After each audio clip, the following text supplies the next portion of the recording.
Hello and welcome to Frontlines of Social Good, the news and views program from the Philanthropy Masterminds Series. I'm Jay Frost. We begin today with a look at some of the biggest stories shaping philanthropy and the nonprofit sector, and then we turn to two important conversations. First, philanthropist and author Erica Wertheim Zohar joins us to talk about what she calls institutional infidelity, the ways institutions can minimize or even erase the philanthropic identity of women when giving has been associated with a couple. Then, Joe Manok, Vice President for University Advancement at Clark University, and David Woodruff, founder and executive coach at Holdfast coaching and consulting partner Marts&Lundy, discuss their new book, Becoming AI Ready, Designing Future Nonprofit Teams, and what nonprofit organizations should be doing now to prepare their teams for artificial intelligence. Let's get started. In the news, federal courts have delivered a series of significant rulings involving nonprofit and environmental grant funding. According to Reuters, a federal appeals court ruled that the Environmental Protection Agency cannot claw back approximately $20 billion in clean energy grants awarded to 8 organizations through the Greenhouse Gas Reduction Fund. The money was intended to finance renewable energy and other clean energy projects, including in communities that historically have had limited access to such financing. The ruling restored an earlier injunction against the EPA, although the funds will not be distributed immediately while the agency considers a possible appeal to the Supreme Court.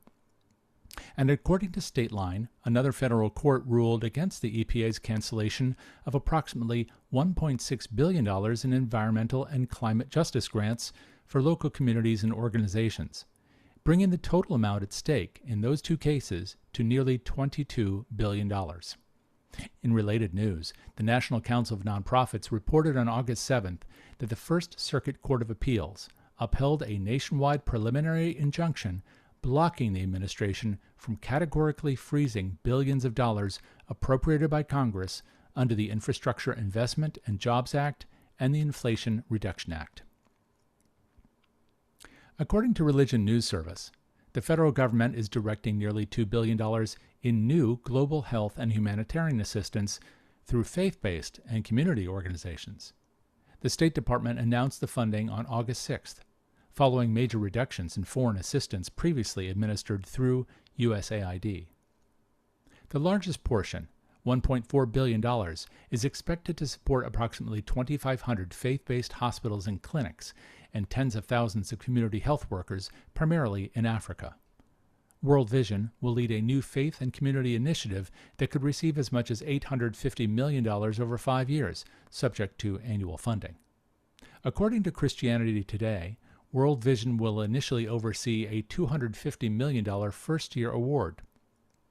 Another $538 million is designated for humanitarian crisis response through Christian organizations, including a consortium co-led by World Vision and Compassion International, while $570 million will support faith-based hospitals and clinics through agreements with national governments. The State Department described the announcement as its largest commitment of global health foreign assistance to faith-based organizations in more than 2 decades.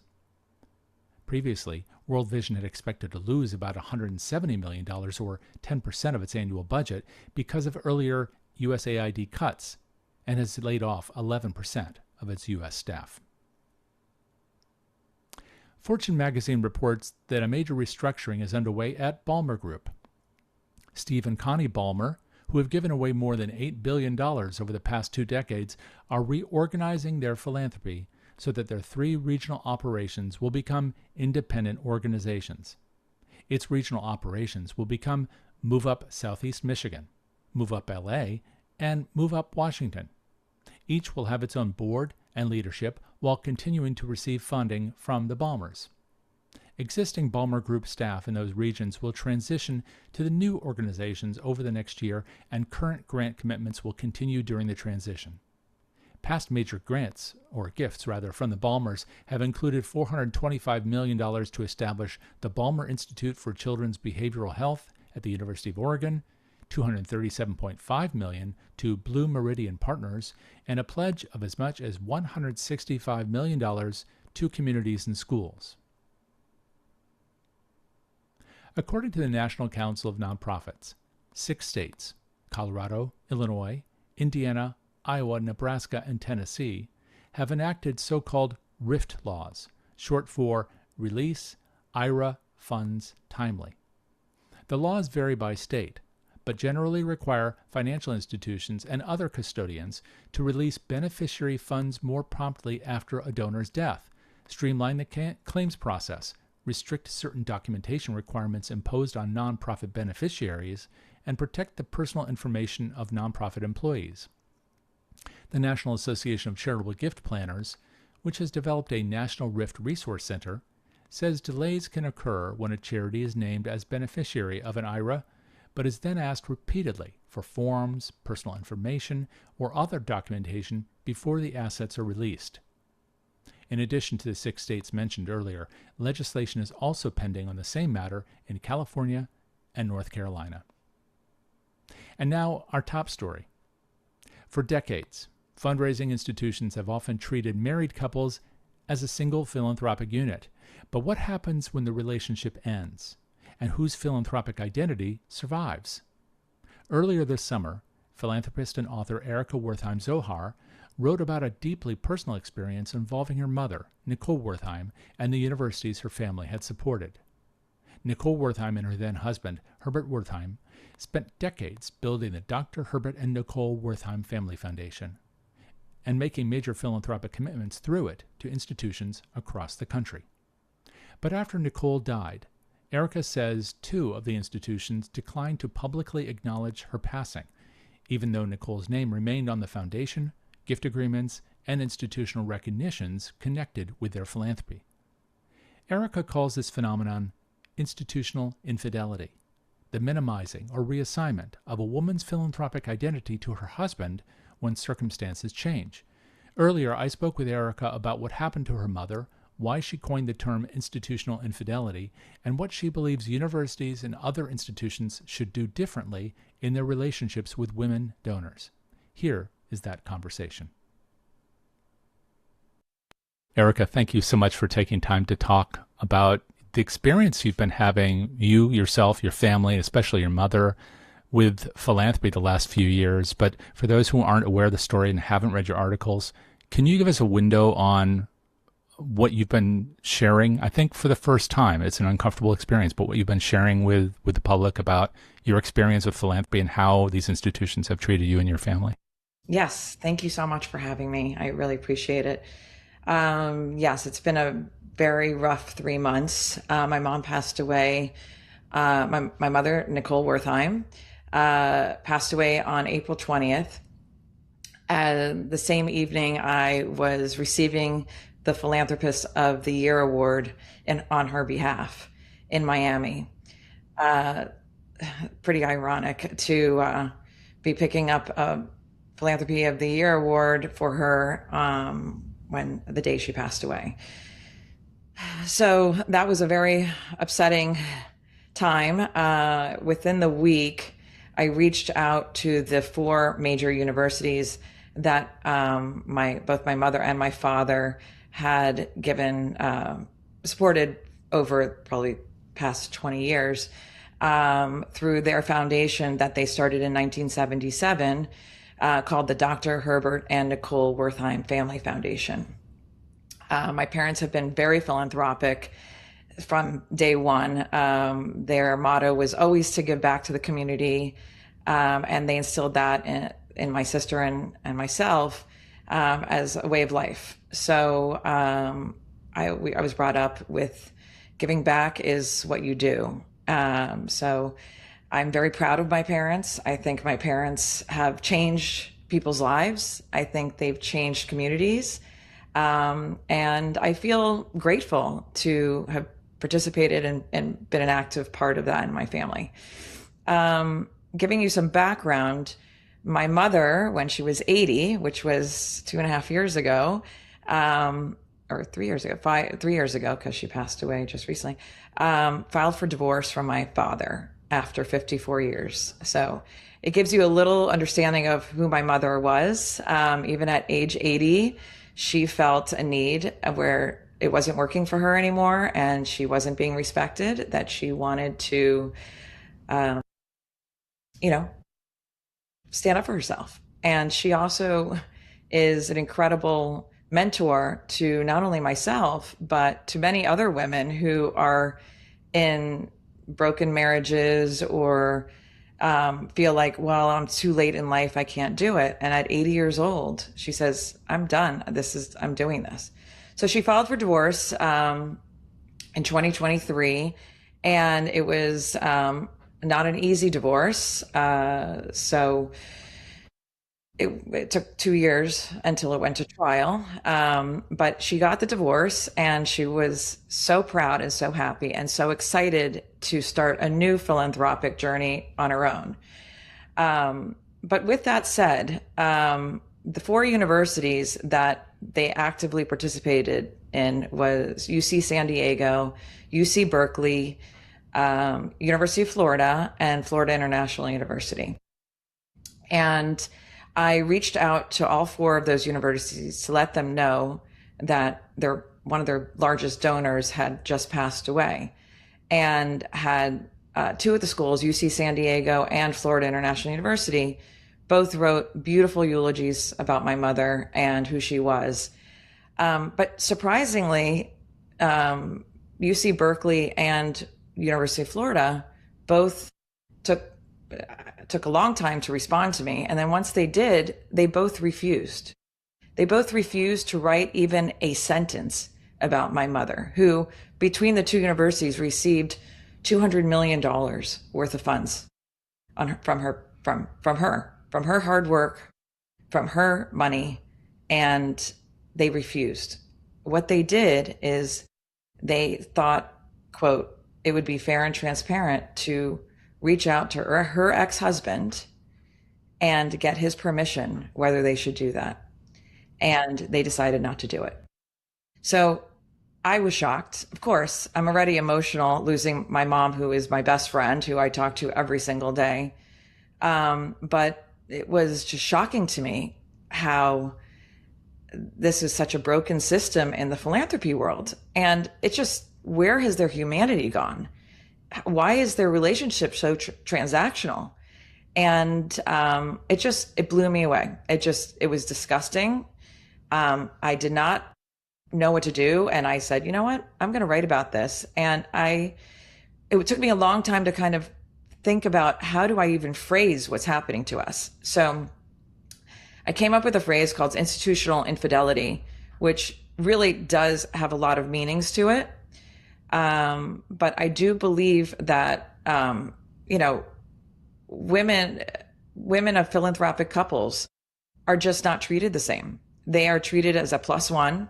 They're treated as an after the fact. And in my mother's case, even with the divorce, the communication with all 4 universities stopped. And that was shocking to me too. So I just felt the need to have to talk about this. We're a very private family. I'm a journalist myself, so I really try to write about other people and what other people are doing. But I really feel strongly that we need to start talking about, especially in philanthropic couples, how to channel communication between both donors equally from the start of the donation. And this is not a man bashing situation. This is a women take control of your philanthropic legacy. And what I mean by that is, my parents were married for 53 years, 54 years. And along the way, their financial situation changed dramatically, decade by decade by decade. And at that point, I do believe that women need to, just as they are protecting the capital that created their philanthropy, they need to also think about their philanthropic legacy. So it really, things that affected us as a family after the fact, I feel I can really teach and talk about how can you start to plan along with what you want to donate to your family, what you want to give to your family, your children, but also your philanthropic legacy. So if you've been married for 20 years, and you get divorced or you die after 20 years, Maybe your husband is going to get remarried and his philanthropy will be different than what you both had initially decided. So maybe you want to carve out a situation where you specifically say, my children will be the ones to carry on my philanthropic legacy, or you'll have a specific person that you'll designate to make sure that the philanthropy that you worked hard and you decide that you want to support in times of death actually gets carried on and not assumed that it will be carried on. There's a lot to unpack in this for institutions that are going to encounter this divorce, other dissolutions, and certainly death. That happens to most families in the former and all families in the latter. We all experience this. And for those who are making contributions, there's often, for large gifts like those that your family made, there's usually a gift agreement. Let me ask you about something you may or may not know, and that's about the gift agreements themselves. Perhaps they influence the way that these four universities interacted differently about both your mother's passing, but also in interacting with you. Do you happen to know if the gift agreement provided any guidance? That might be helpful for institutions to think about as they're authoring these things with donors. Absolutely. The gift agreements were between my parents, which was the Dr. Herbert and Nicole Wertheim Family Foundation. I can't speak in detail about each agreement, but I can say that communication has seems to always been leaning towards my father and less to my mother. And I think it seems that, unfortunately, that seems to be a natural path of communication is always to the men of the philanthropic couples. When, if you look at statistically, the women are the ones who usually are the stewards of the philanthropy in the family. And, but the men, unfortunately, there's a perception that the men are the ones who have the money. So we need to be nice to the men, and the women, okay, we'll just keep her happy, or, but I think it's wrong. I think women feel disrespected. I can tell you my mom did feel disrespected. And, it proved when they decided that they didn't want to memorialize her and her work at each of those universities, it showed that she was right. They had no respect for her. And it's sad. It's a sad fact. So I think that if we can educate women to carve out in these philanthropic agreements that communication in times of death or divorce needs to be independent to each donor of the philanthropic couple. And I think if we can do that from day one, you'll never have a problem. And the university will never get in the middle, because they'll have two separate streams of conversation and communication to each donor. So just because they're a philanthropic couple doesn't mean they're one unit. They're two separate people. And I think the universities need to change the way they communicate with philanthropic couples. They need to have two separate people assigned to both philanthropic couples to address any concerns that each couple has. So, for example, if someone's giving you $50 million, think about like they're each giving you $25 million. How would you treat a donor who gives you $25 million? And you should treat each of those people with respect. And I think, universities should really think long and hard, because my parents' divorce and my mother's death is not the first or the last that will be happening. So there needs to be a protocol, which I believe all four universities lacked.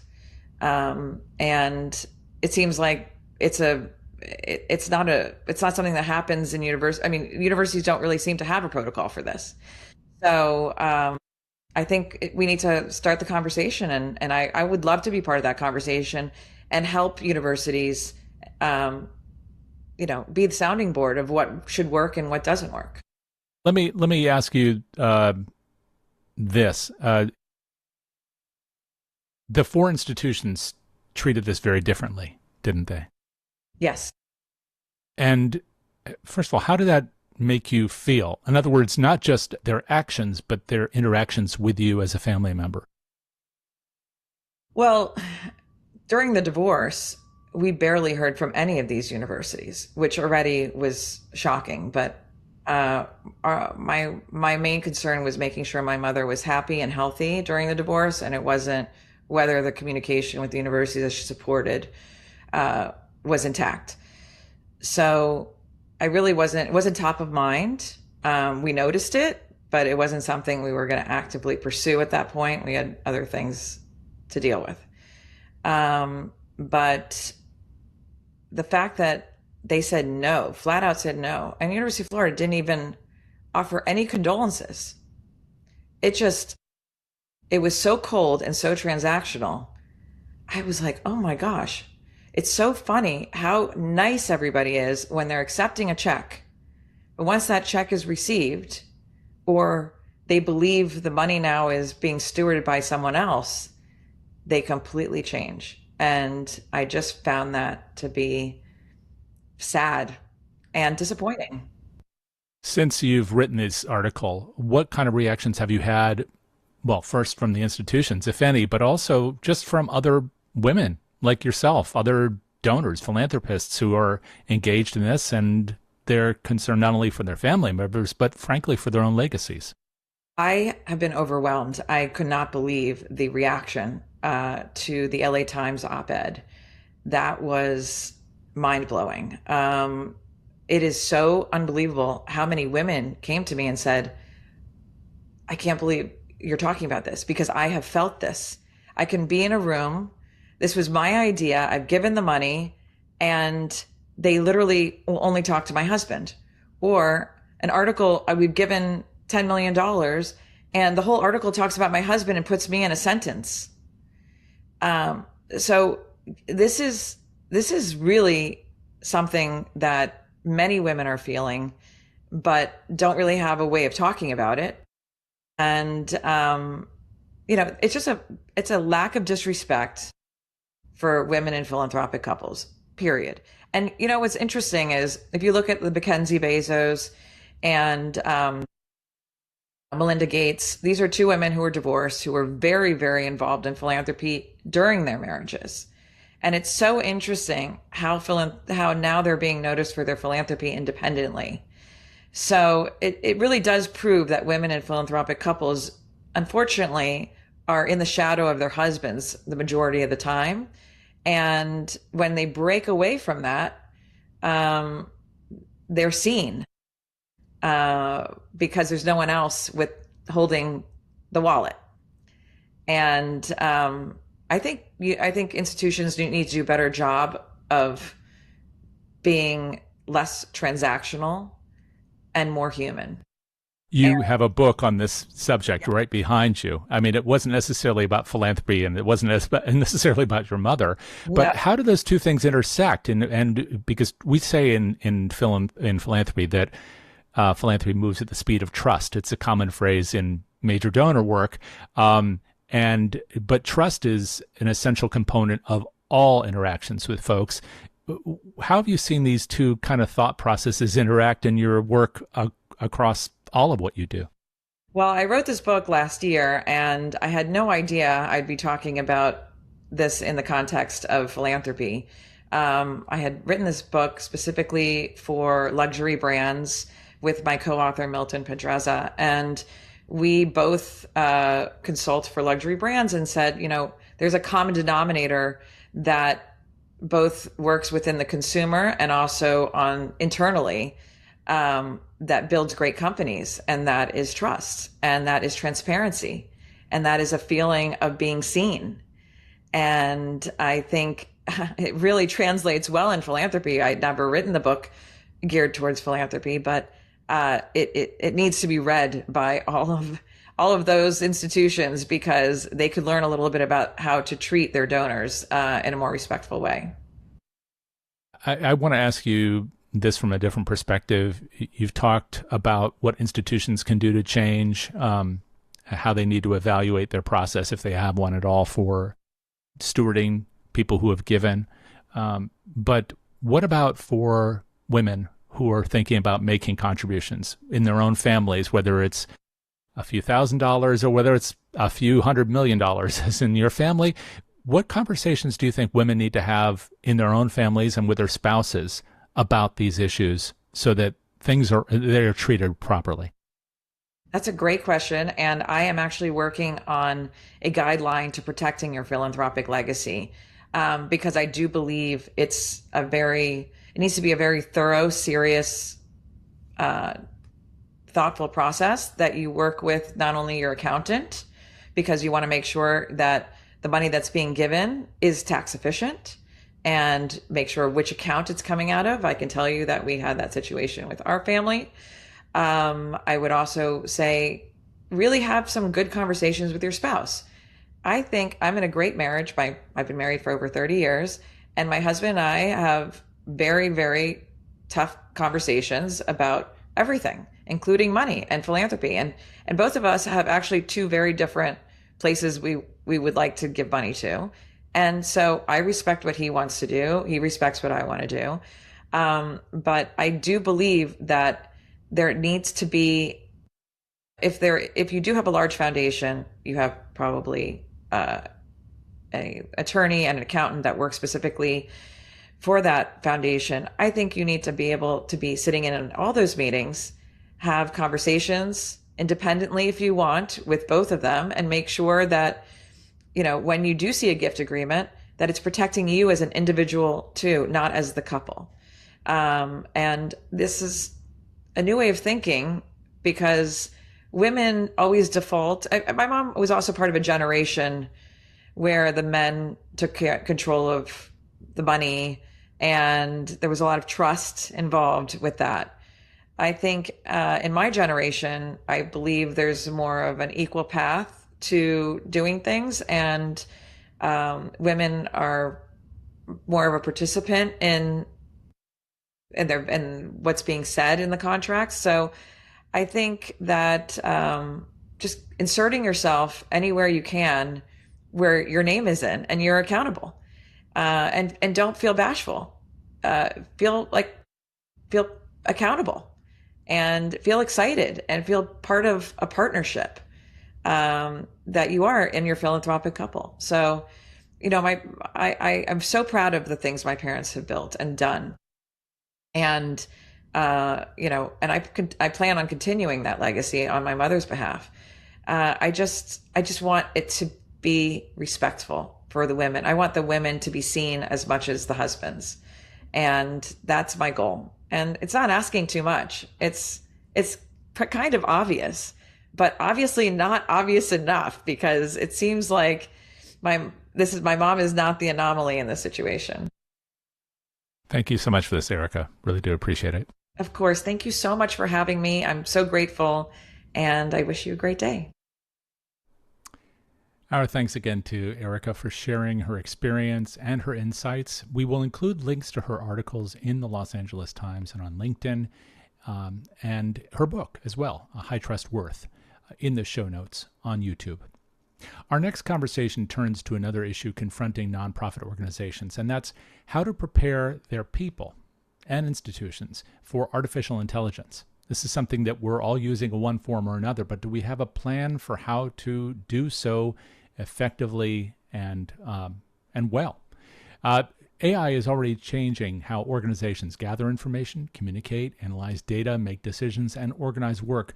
But becoming AI ready involves more than adopting new tools. And that is the subject of a new book by Joe Manok and David Woodruff, Becoming AI Ready, Designing Future Nonprofit Teams. Joe Manok is Vice President for University Advancement at Clark University, where he leads the university's advancement operations. And David Woodruff, his co-author, is founder and executive coach at Holdfast Coaching and a consulting partner with Marts&Lundy. Earlier, I spoke with Joe and David about what becoming AI ready actually means, how AI may change nonprofit jobs and organizational structures, and what leaders should be doing now to prepare their organizations and their people. And here is that conversation.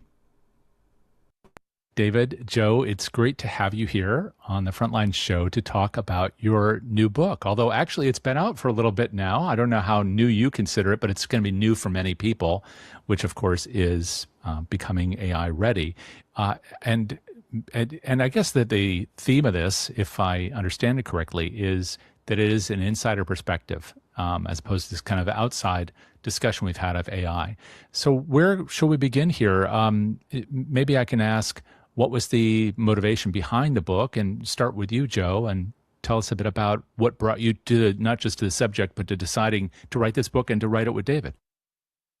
To write it with David is the easy part. To write the book was like kind of the difficult aspect of it. And thanks, Jay, for having us on your show. We did work with like a consulting firm. We prepared for a campaign plan at Clark University, where I serve as the vice president for advancement, around like the 5th or 6th month of my tenure there.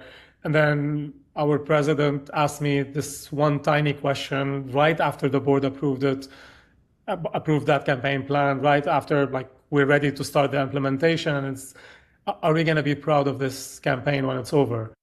And my instinct was like, yeah, of course we will be. It's going to be 4x campaign. We're doubling the amount in half of the duration of the previous campaign.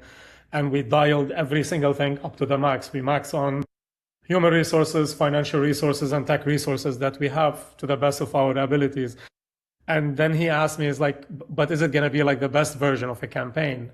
And I kind of like paused and like tried to understand where he's coming from, because that's not a question you ask at the finish line of a planning process. You usually ask in the beginning. But he wanted us to just pause a little bit and think about it. It was a few months after ChatGPT have started, and he felt like we don't have to use it, but if we're going to use technology differently, or if we're going to innovate or think about the campaign differently, now is the time. And if not, we're going to be just on autopilot doing what our predecessors have been doing in the industry for like 30, 40 years. And it happened around the same time.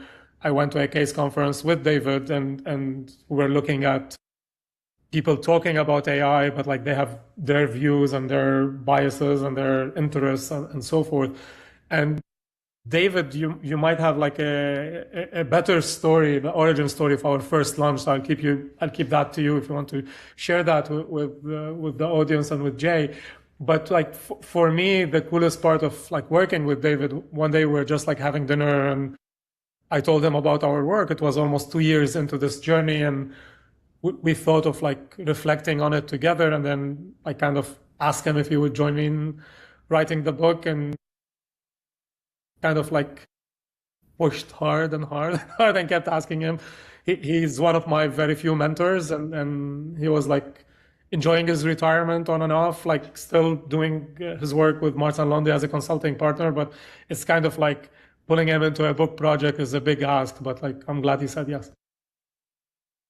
Joe, well, thank you for the comments, and I really didn't know what I was getting into fully, except I knew that working with Joe was going to be fun and exciting, and here we are, a pair of ex-engineers, sort of going into this field, having successful runs and campaigns and fundraising along the way. Joe's referring to a conversation we started back in 2016, about the time when Adam Martell started Gravity, and we were just sort of, getting used to the whole notion of what the possibilities could be. And off and on, we were talking about it, and what was sort of the motivation. Of course, as things moved in time, we became well aware that AI was sort of something that needed to be looked at, not just from implementation projects, coding, and the kind of engineering kinds of things. We watching the market and seeing what's happening out there with all these pilots and sort of implementation and challenges going on. But really, how are advancement leaders going to make these decisions? What kind of roadmaps would be useful for them in navigating these challenges? And that's where AI readiness sort of named itself here. And we took this on, and knowing that, maybe 2 years from now, there'll be a different kind of set of topics, and the pace is gangbusters. There's no question. I told Joe of the sort of iconic Lucille Ball metaphor of the candy shop, and sort of, it's like eating the candy as it's coming down the conveyor belt and then not being able to digest it all or even process it in the proper way. And that's how AI is feeling, with a lot of places. But I think this is a good grounding, and we've enjoyed putting this work together for the benefit of others and for the field. I want to tag a question onto that last remark, especially the Lucille Ball reference. Is that the genesis of using the term ready? Because I know that, as you just said, things are moving fast. Where will AI be in 6 months? I think anybody who predicts that is probably just making things up. But being prepared so you can take advantage of those changes seems to be important. In the same way that if Lucy knew that the candy was going to start moving faster, she'd probably have been in a better position to deal with that. Is that really what this is about? And is that what the frameworks in the book are about? Tell us about how you went from the general concept of the book to the focus here. And David, do you want to start with that and then go to Joe? Well, it really follows the journey that Clark went through, and it starts with an assessment, a framework that really says, well, where are you? What are the questions that are most important? Where are you in this process? And then step by step moves along to really help help the reader understand the mindsets for adopting new views of AI and new potential, including where does data exist, relative to your organization, what kinds of questions are out there, what are the ethics, what are the governance kind of implications. And as you progress through the book, you get deeper and deeper into the sort of continuity of things that leaders need to be mindful of. And as I said earlier, lots of commentary along the way where practitioners talk about their own experience. Joe, I think for me, I rediscovered Lucy afterwards, and it was like the perfect metaphor as usual from David, and we gave it a very hard laugh before incorporating some of the clips in our presentations, and you see people laughing because this is exactly how it feels. But it mostly started from an infinite amount of a number of questions that came to us that's exactly the same thing. How do we know about our readiness? How do we know what's our next step? How do we know what's out there? And it felt like everyone knew about swimming, but this feels like swimming in the ocean. So it's not a swimming pool. We can't see the bottom of it. We can't see who's in the water. We can't see if it's safe. We don't know the temperature. And it's kind of like they understand how to deploy technology, because we're talking to vice presidents, we're talking to advancement professionals and advancement services, consultants, tech entrepreneurs, people on the comms side and frontline side. And they do understand technology. They might not understand the specifics of it, but this feels like a very intense web of resources coming their way, and they just really don't know how to evaluate it. So we started by creating an AI readiness tool that was probably one of the earliest frameworks we had. It's answer those 25 questions, and we did that almost 2 years ago, and it will give you a sense of where you are. And it was modeled on product readiness that most tech companies have, but it's also very similar to what the defense readiness conditions that we have in the Department of Defense, now Department of War. So when you say we're in DEFCON 4, you don't have to explain anything after that. If you work in the State Department, in an airport, in an air base, in an embassy, everyone knows what that means. Everyone knows if they can take a vacation. Everyone knows how they have to be deployed, safety measures, security measures, everything is kind of explained. So we started kind of painting what would AR readiness, which is AIRS level, say 2 mean, what would AIRS level 3 mean, 4 mean. And then when we did that, we realized that there's something else is missing, which is governance readiness or ethics maturity. So we built another 1, 2, 3, 4, 5 model about how mature is your governance/ethics maturity structure. For donors and for gift acceptance, we have it at a very higher level, given our institutional history in doing that for 100+ years. For all of or most institutions and higher education specifically. And then when you look at like most recently, we had a lot of things in the news, let's call them, and that changed how we view gift acceptance, what's acceptable in our community or not. So we have frameworks like that to accept a gift from a specific donor. We have due diligence, we have gift acceptance committees, but we don't have it for a technology like AI. So we developed that.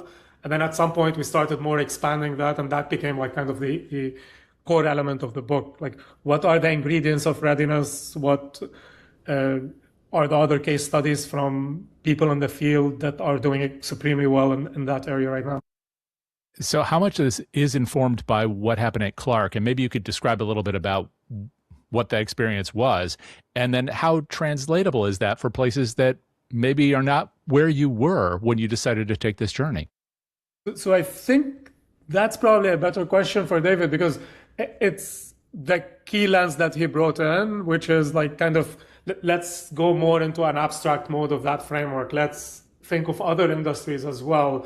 And like he ended up bringing that perspective as well, so that we're not just Clark specific or Clark orbit specific.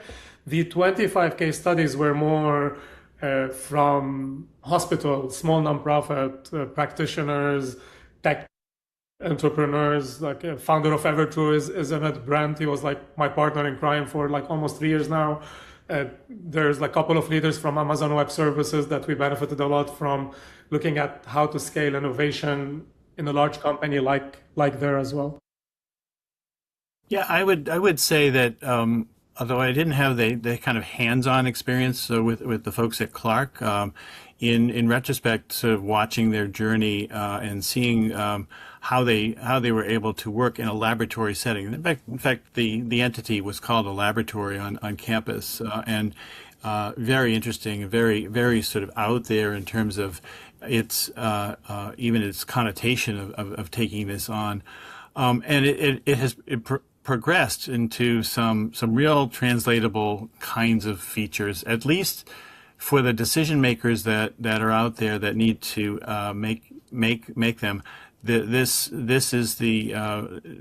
represents an attempt to help them do that and frame what they would do next as leaders, because the choice is not. You don't have the choice to sit still in this. The choice is you have to take this on. Your donors, your constituencies are all using AI, so you need to get into that domain. And once you are, then how do you proceed? And you proceed with caution, and you proceed with deliberation, and you proceed with specific attention to design and purpose. And I think these are the elements we try to convey through the conversation.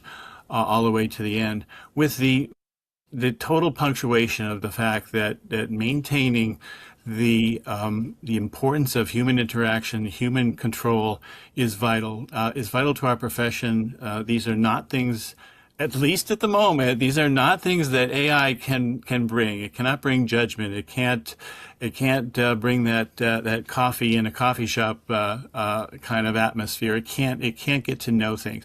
So we're reinforcing those basic values of our work in fundraising and relationship building throughout this. And I think that should be comforting to those that read this and allow them to take the next steps. In fact, before we went live, you made reference to the frontispiece, the forward to this book. Could you talk about why you think that's important, maybe as a bridge between kind of the idea about all these things that people need to do before they use AI well, but also that when you have the president of an institution, you do have some guidance, I guess, for how people can think about these issues before they dive into them. What was it about that and inviting him to write that was important? You want to go, David?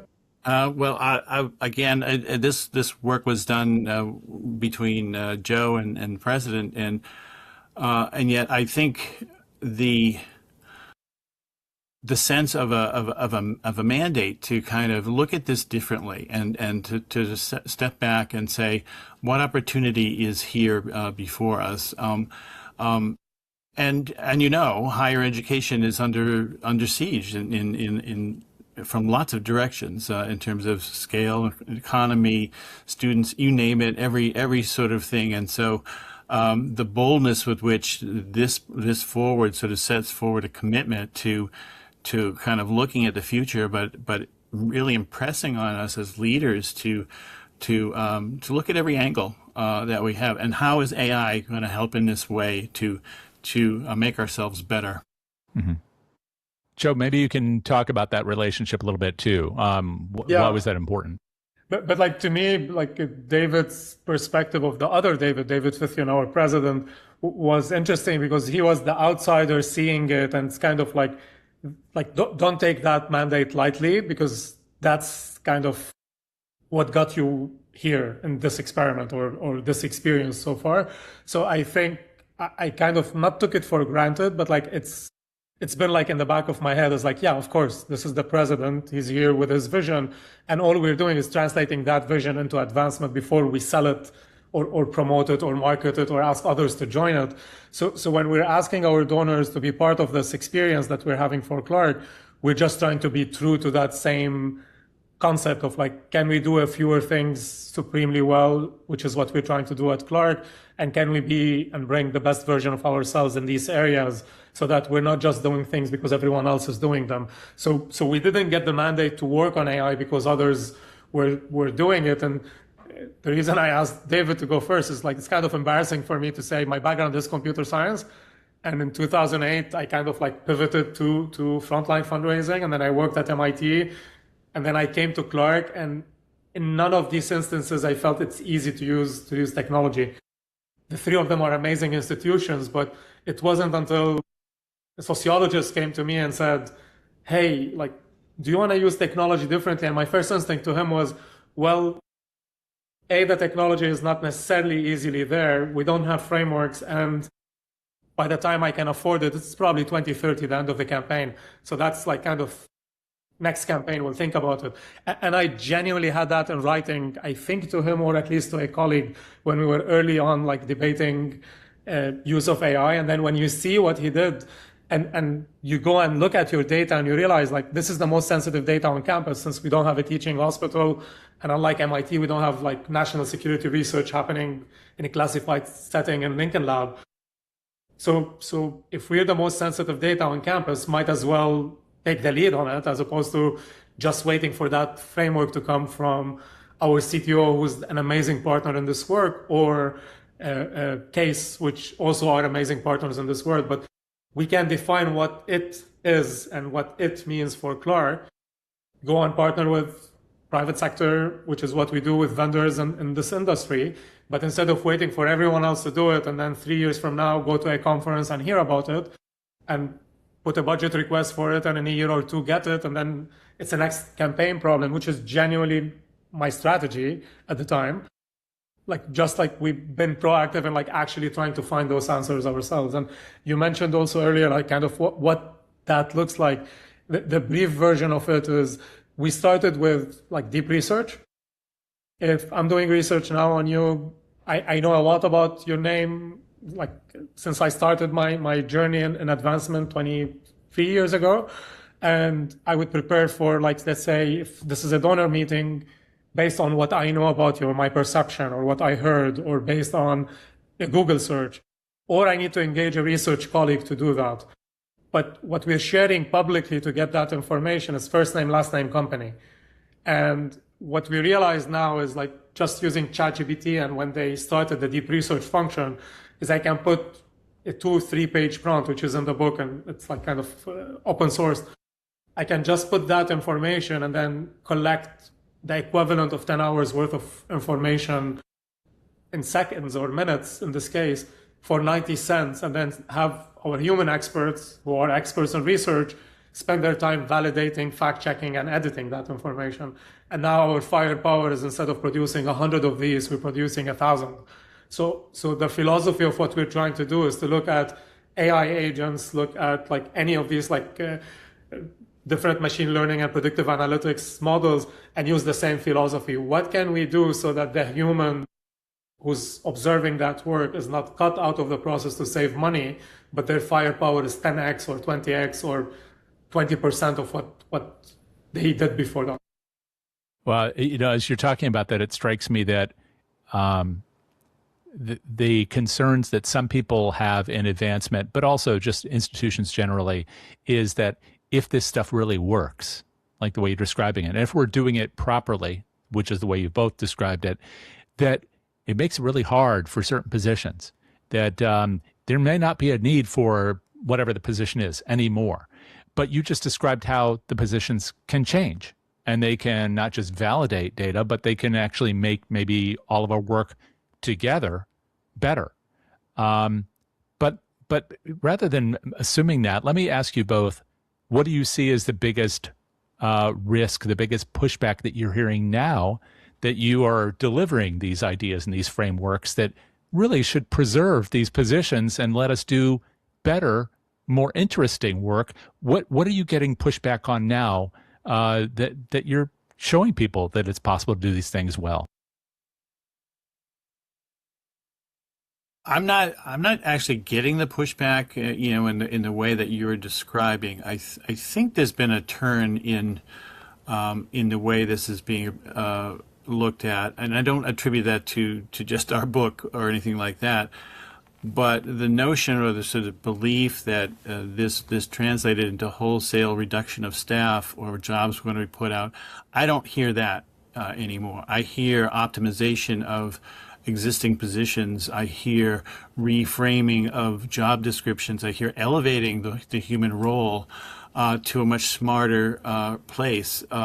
And as we're looking down the road, and this is already underway at Clark, having staff in charge of AI agents to help them do things is part of their job description now, and in that comes the accountability for that success, for that truth, and doing that the right way, so that there are the guardrails, there are the standards that are important. But there aren't jobs that are lost; they're being transformed, and I think it's important to kind of see that. And so, I think the direction is turning away from total fear and worry about loss of positions. Now, if you're standing still in the world and not doing anything to learn about AI, then I would say you need to do that now. But I think as far as leaders going forward, I think it's more about how to reshape, how to reposition. Joe, do you have another thought on that? Yeah, just like to add to it, like also with educational institutions, like it happened, I spent my career there, and most of David's career was like in educational institutions. And if the people working there are not interested in reinventing themselves and learning on a regular basis, we have a fundamental problem. And look, like AI is here, whether we like it or not, right? Like this conversation would have been on a radio like 20, 30 years ago. We have to be in the same room. You have to have licensing to broadcast. You're doing this from any place in the world with any, like your audience is global, and technology is enabling us to do things we've not dreamt to do that easily 5, 10, 15 years ago. So if that's the next chapter of it, we have two choices. We can be on top of what's going on and like put all the variables at the table, whether they're about like what's going to happen to the people and what's going to happen to how we talk to donors and how we spend our time, or we can wait until that's defined for us. So that was why we kind of took the lead on like defining that for us. But would it be used for cutting jobs? I think absolutely. Private sector organizations are being AI first, or like for companies that are starting now, and large companies are slashing jobs. Last week, the top article in the New York Times was about like the number one recruitment right now is philosophers for AI companies. The Economist did the same thing. And like we usually swing in each direction. So I can see in a cycle where people are cutting costs that they will slash like 2/3 of their research team. And it's going to take them 2 or 3 drastic errors with a donor or a lost relationship for them to realize like, okay, this requires a lot of checks and balances and lost revenue. Like we can still do the same campaign we planned for $250 million with 33 staff members. We can trim the staff to 18, or we can raise a lot more revenue if we're enabling the staff to bring the best version of themselves. Thank you both very much for this. Really great to see you talking about this subject and to provide this book to all of us in the field.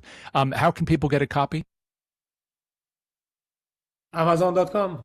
Amazon. Well, there you have it. Thank you, David. Thank you, Joe. Really great to see you. Thank you for having us. Thank you. My thanks again to Joe, to David, and to Erica for joining us today. Frontlines of Social Good is brought to you by Evertrue, a philanthropy-first intelligence platform that helps fundraising teams turn data into action and build real donor relationships, working with nonprofits, healthcare organizations, and educational institutions across the country.